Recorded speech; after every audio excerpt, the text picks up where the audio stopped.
In today's episode, Lou and I are going to be reviewing Lupe Fiasco's 9th studio album called Samurai. When we were back in 2022, Lou and I were massive fans of drill music and Zion. We have nothing but beautiful things to say for Lupe, and he's one of the best rappers to ever do it. So, for today's album review, we're going to be going through different categories such as artist performance, content, production, replay value, and much more. So let me know down in the comment section, guys, how do you like this new studio album from Lupe Fiasco? But Lou, let's get into the artist performance. Very concise album. Only 8 songs, one of the more concise studio album experiences as far as Lupe's discography goes. What do you think he did so well within the studio album experience? I think once again, he proved that he's brilliant when it comes to crafting concept records. And I also feel like he's proving once again that he's one of the best rappers that's still active in the game. And I feel like this album is a testament to just the love for lyricism and the art form for rapping. And it's amazing that in 2024, we got more appreciation and sort of this rejuvenation of interest in lyricism after the Drake and Kendrick battle. Now you're getting an album like Samurai. So I feel like the art form of rapping is in a good place with this album coming out. And to get started with the artist performance, I think that Lupe, for the most part, he's giving you more or less laid back cadences. He's very mellow. He's matching the tempo of the jazzy production oftentimes. What I really like that he did is that you're getting a balance throughout the track list of jazz singing and of super lyrical rapping. And I feel like he did this to dive deeper into that character of Amy Winehouse, because we'll get into the concept a bit later, but this is sort of him rapping through the perspective of Amy Winehouse throughout it. So, for example, on a song like Number One Headband, he's scat singing on the intro of that song, and that's a vocal style that's very synonymous with jazz music. And, of course, Amy Winehouse always went into jazz and soul and other styles such as that. But what did you enjoy the most about his performance? I think the consistency of the rapping performance. I don't feel like there's a single weak verse on this album as far as just on flows go, and even as far as him executing, let's say, these complicated verses and him making his point and message clear, at least to the listener. I feel like it was very concise. So example, like going into verse 1 of Samurai, or even, let's say, the first verse of Palaces. Like, these are such concentrated and meditative flows that I really enjoy from Lupe. And you might find these type of flows, let's say, on something like a Tetsu in Youth. And while I do think that he did a fantastic job on that part, maybe there could have been a bit more room for experimentation, let's say, within the performance itself, because a lot of these flows or a lot of these deliveries you will find, let's say, on previous projects, even on something like a Drill Music and Zion. So it's not necessarily a nitpick for me, but it's kind of like something where I was like, okay, maybe this is something that maybe Lupe could do for the next project that will get me intrigued and hungry maybe for a new studio album from him. Honestly, I really enjoyed all of his flows, especially looking at a song like Cake, where you have that double time go-go gadget-esque flow that is super quick, super rapid, and just very clear in his articulation at the same time. That was really impressive to me. I really like the hooks on this album, by the way. That was something That's else something that actually, that was like the only reason why I don't have this as an amazing rating is because of the hooks. Okay, because it's not that I like all of them. So example, something like a Mumble Rap. I know it's supposed to be a part of the album and it's supposed to play into the whole mumbling thing, and we're going to talk about that more in the context, let's say, of the content. But if I'm being honest with you, just aesthetically, like, it just feels kind of weird as far as, like, let's say the performance goes, and I'm a bit awkward with that hook. At least as far as the hooks that I do really enjoy, I like Samurai, I like Palaces, I like Number One Headband, and I like Till Eternity.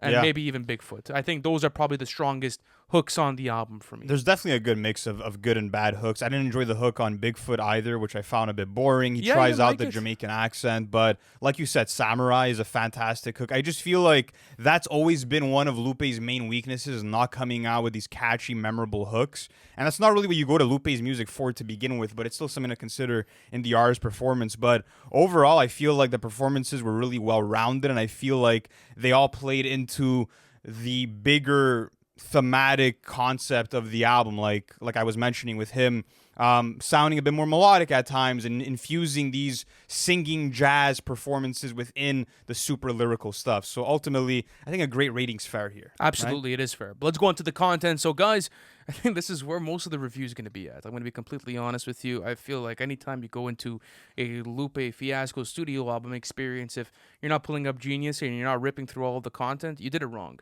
And I think, yes, there is replay value to this album as far as just maybe putting certain tracks on and just enjoying them. But Lupe Fiasco intended this to be a massive studio album for him on the side of the thematic basis. So basically, this is an homage to Amy Winehouse, who sadly passed away. And he was extremely inspired by her career, and he was just talking about how he's done this before in music, publicly and let's say privately, and that for this album experience, he had linked up with his old manager, and he had also linked up with Soundtrack once again, and they wanted to make something that was very personal and deep, so they decided to take this route with the writing of it. So let me ask you this. Overall, because we're going to get more into, let's say, the writing cuts on the album and certain verses that play into this thematic basis, do you think it was well executed upon as far as the total track list goes? I think it was definitely, ambitious as a concept to rap from the perspective of Amy Winehouse if she were to have become a battle rapper. I think that's something that nobody really expected to see. But just for some context, what's really interesting is that the concept of the album is actually based on a voicemail that Amy Winehouse left a producer that she was working with, Salam Remy, where she called herself a samurai and said, I want to come with these Wu-Tang style, really neat, beautifully alliterated battle raps. And she said they were just flowing out of her and that she would like to maybe put them into her next album. And that ends up taking on the hook of the song Samurai and sort of, got the creative juices flowing for Lupe when it came to crafting this album. And I feel like what's cool is that he also plays parallel to his own experiences within the industry and how he felt like he was wronged by people in the industry as well. And he also acts as a narrator within the album as well and kind of plays, like you said, on that parallel basis throughout the track list. And I find that interesting. I feel like that was a cool twist within the album itself. So let's start with something like, where do you want to go? You want to go with Mumble Rap first? I feel like that's pretty prominent, at least for the album experience goes thematically. So how did you like that? Do you think it was well executed upon? Because basically the entire basis of the song is that it's a dream, and obviously, like, you guys could dive deeper into Genius. I don't want to spoil too much for you, but do you think that that was well executed upon? Yeah, I just felt like there was a cool, like, linear story he's taking you through, right? Like on the first song, Samurai,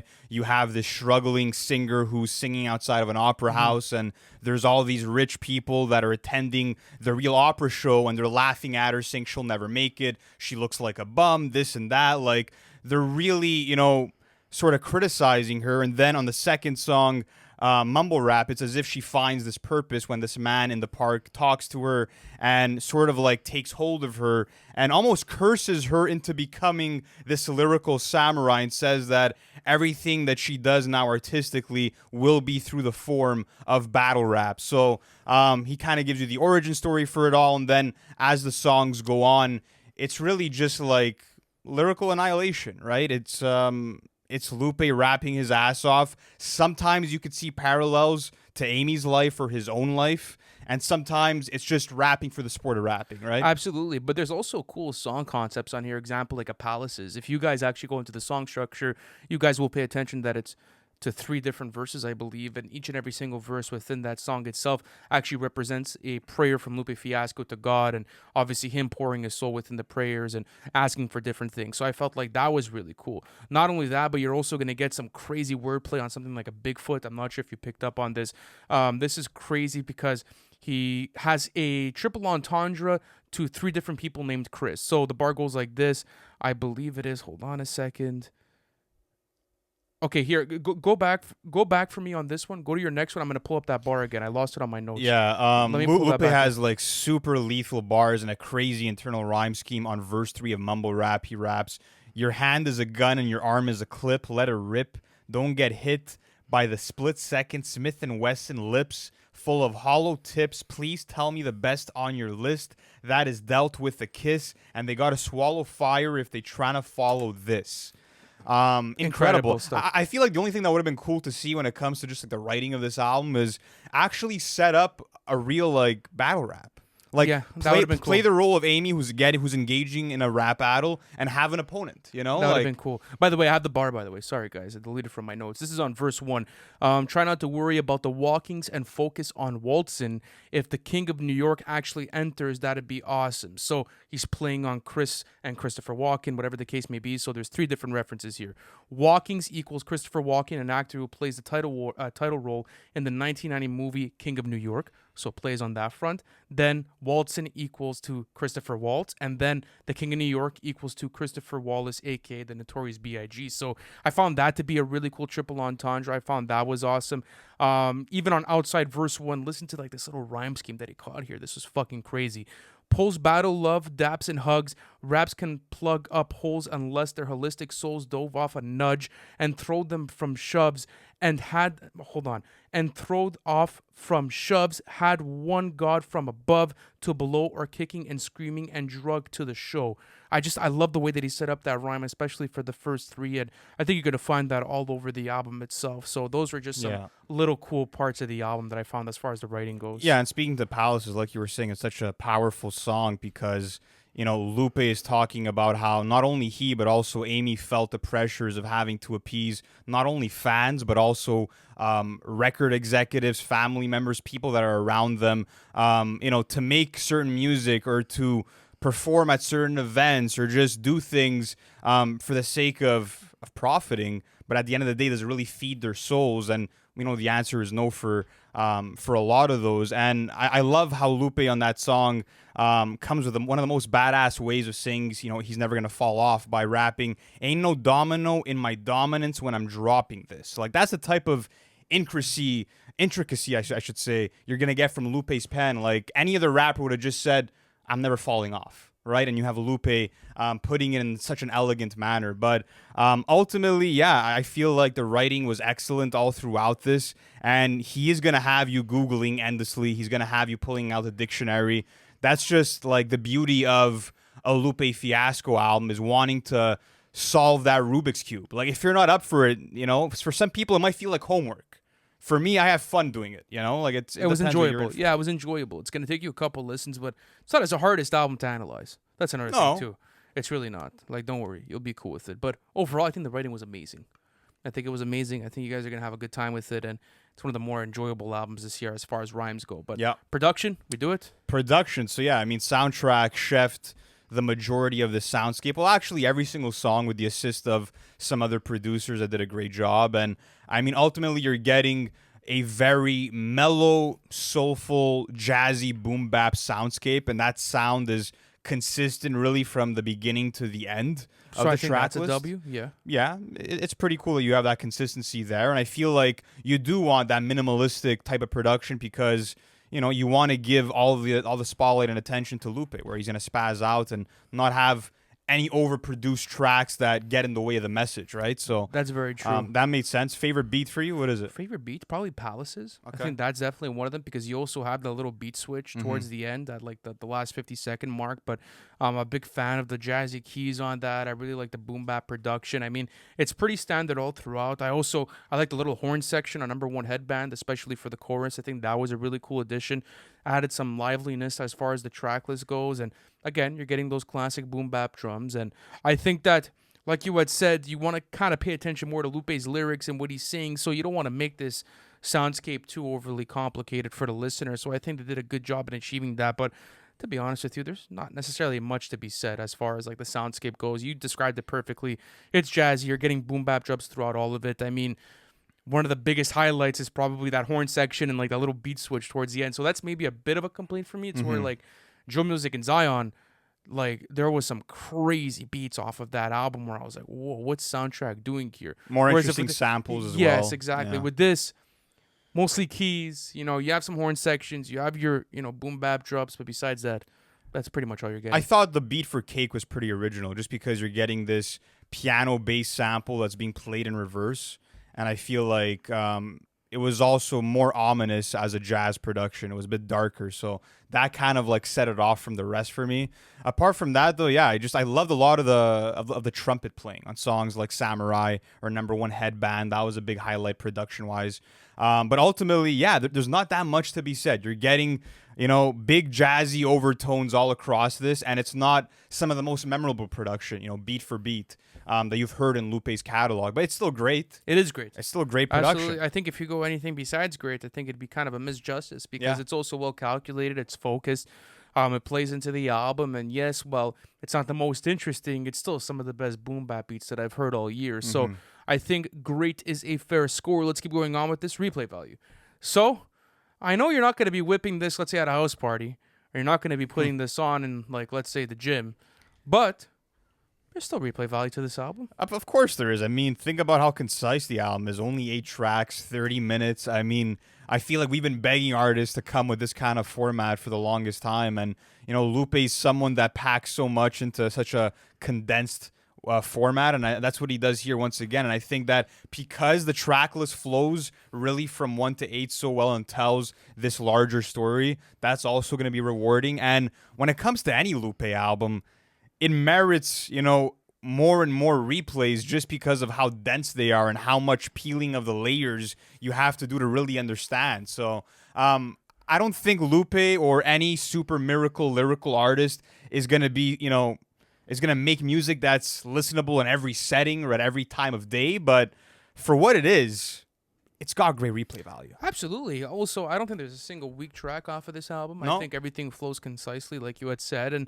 besides maybe Mumble Rap, that I'm not a massive fan of, still, it's not a skip for the album, and you kind of have to listen to it to be able to pay attention to the rest of it. So Your top 3 songs and your least favorite. Let's hear it. top 3 songs off of this album? Yeah. Okay, let's do this. So any particular order, or could I go 1 to 3? What do you want? Yeah, from me? whatever you want. Okay, no particular order. How about that? So we're obviously going to go with Samurai. I'm going to go with Palaces. And then after that, I think I'm going to do number 1 Headband. I think those are my top 3. Fire. Yeah, I go Samurai, I go Cake, and number 1 Headband. Okay. Yeah. I just Pretty love similar. the concept of Palaces. And I feel like just I love that introspection from Lupe Fiasco. So, yeah, overall, I think the replay value is great on this. I'm going to have a good time listening to it. As I said, those 3 songs are in rotation right now. And maybe I'll find a bit more, and just the fact that I have to go back and listen to this album to pick up on more content is going to be a pleasure for me. But let me go into my overall thoughts. I feel like Lupe Fiasco delivered once again. I feel like this is one of the better albums of 2024 when it comes to thematic basis, when it comes to, let's say, you know, the riches of the writing and everything you're getting on that end. I feel like Lupe Fiasco has built himself a solid catalog, at least for the 2020s, and this is no different than that. You're not getting any features on this, so you're going to have to be locked in for kind of an 8-song ride only with Lupe, which is a super fun ride at that. I really like it. And as far as his rapping performances go, I think I've gotten that sort of stuff maybe on previous Lupe albums, but it's always a pleasure to be able to get top-tier performances from him. So overall, I'm going to give it a great rating. Yeah, I feel like this was a super meaningful eulogy for Amy Winehouse, where it felt like he was making music to empower her and her creative vision and her creative range. I feel like this album as a whole also really emphasizes just her greatness and her integrity as an artist, as a person, and also how that simultaneously plays into how Lupe carries himself as an artist, and how, you know, he's also sharing thoughts of how he felt entrapped by record labels and by executives. So I love how, you know, he was able to relate to someone that we would have never imagined him having too much in common with. So that was a breath of fresh air, and just the concept as a whole. I mean, we're not seeing all that many hip hop artists, if any, tackling concepts that are this creative, this out there, this quirky. And for some people, they might think it's a bit ridiculous. I personally like that he took on this challenge and that he gave us these lyrically dense rhyme schemes from beginning to end.